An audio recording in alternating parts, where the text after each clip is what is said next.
begins to flash. Small field, just a quintet of runners. Gates spring back, away and they're racing. So Birikino anticipated the start well, landing straight in front from Choice Bid. Gallancy is third, followed then by Rebel Zone, and dropping out last of all the roughie, Not My Fight. But it'll lead pretty well, So Birikino for Romilly. And as they headed past the 700, he dictates the terms and pricked his ears up, leads the way from Choice Bid. Gallancy third over on the inside. It's being heeled up a fair way from home, and Parnham is just starting to dig up Rebel Zone as well, trying to work it up onto the bridle. They're trailed by Not My Fight. So Birikino on the home corner straightens up and boots away by 2.5 to Choice Bid. Gallancy setting after the leader Rebel Zone, but So Birikino had a handy lead. He draws the shillelagh, 150 to go on So Birikino. It led by 2.5. Rebel Zone is jumping right up out of the ground. So Birikino is stopping. Rebel Zone is coming. Rebel Zone gathered up So Birikino and claimed it in the dying stages. Came with a big finishing run, Rebel Zone, to beat home So Birikino, and close up behind those there, Choice Bid, back also with Gallancy, and a long last is Not My Fight.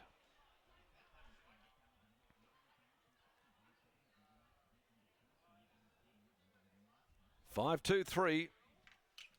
5, 2, 3, 1 placings after the last post handicap.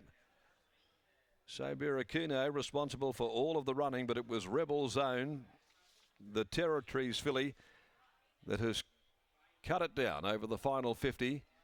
Picked up very well, goes back to back from a maiden here to the Class 1 for trainer Darren McAuliffe. Ridden by Chris Parnham. Number 5, Rebel Zone first, has gobbled up So Birikino. Lachdar Romilly, Lackey chasing an early double, but has been beaten by this filly who's an up-and-comer, and Choice Bid. Pat Carberry weighing in third ahead of Gallancy. Rebel Zone by Territories out of Rebel Queen for impressive racing. C. Rouston, M.J. Rouston, J. Smith, also Grant McCleary, A. Davies, A. Ritchie, K. Tatum, S. Artemis, D. Russell, T. Tatum, W. Williams.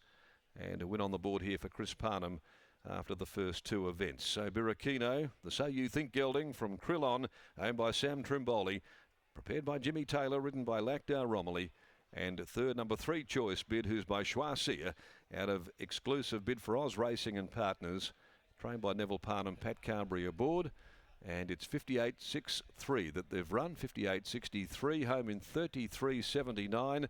They really peeled off that corner, and a half a length by 3/4. She did a very good job after the leader had skipped away from them, and she had to balance up, dig in, and then lengthen to cut So Birikino down. So 2 for 2 Rebel Zone in this preparation. It's 2 out of 6 overall.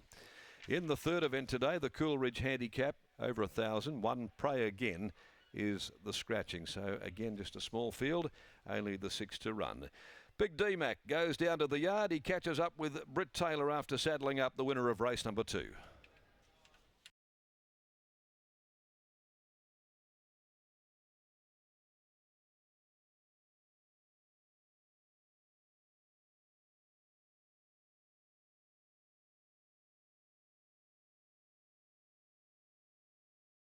All the fillies out of this family have been a little bit like that. So, yeah, she was pretty naughty last start down at Pinjarra when she won. She flipped over in the mounting yard. She just sort of got a bit wound up. So, yeah, just felt it was better just getting her moving, keeping her happy and getting her to the gates. And she's fine. You know, she was really, really well behaved there today. But just the process that we're going to have to follow with her.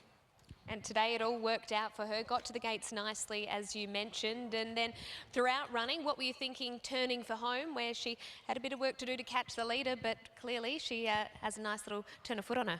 Yeah, she's got a good turn of foot. She probably jumped too good for her own, you know, for her own race pattern. Chris and I were really happy to take a drag into the race, but she sprung the lids quicker than anything, and he sort of just had to almost half check her to get where we wanted to. And then sort of come off the bridle, turning for home when the other horse sort of kicked away. But 200 from home, I'll be honest, I thought, I was watching it with Jason Miller, and I thought we had the task ahead of us. But yeah, she's got a fantastic turn of foot, and the last furlong certainly be pretty sharp, I'd imagine. Certainly looked it to the eye. In terms of heights that she can reach, what are you thinking for her? Yeah, asked me that last start. I think she's a genuine Saturday, out-and-out Saturday sort of filly, but probably just shy of stakes winning ability. If we can get some black type in her, it might be a little bit sort of late now. Sort of those earlier 3-year-old sort of sprinting races would have been better for her, but just not been able to sort of get her there. So we'll see what we can find. Comment on your debutante in race 4? Yeah, he's a nice horse, drawn a sticky gate though, so he'll need some luck. Well done on this one. Thank you. There is Darren McAuliffe. Over to Chris Parnham. Well, Chris, coming back to 1,000 metres today, she was probably the first head we saw out of the gates apart from the leader. How did it unfold from there? Yeah, small field. We were never going to be too far away from the front. Jumped really quick, but there was always going to be good speed, so I was happy to take a trail. And yeah, she probably got caught a bit flat-footed when the sprint went on, but she was really knuckled down late. Did she get around the corner okay? Yeah, she did. They just quickened around the corner, and she's probably not a 1,000-metre horse, so and she's just got taken out of her comfort zone. But late, she got him late. So Onwards and upwards. Great to see you back riding winners. thanks, mate. Cheers. There's Chris Parnham. Wins on a Rebel Zone for Darren McAuliffe, taking out the last post handicap. Many happy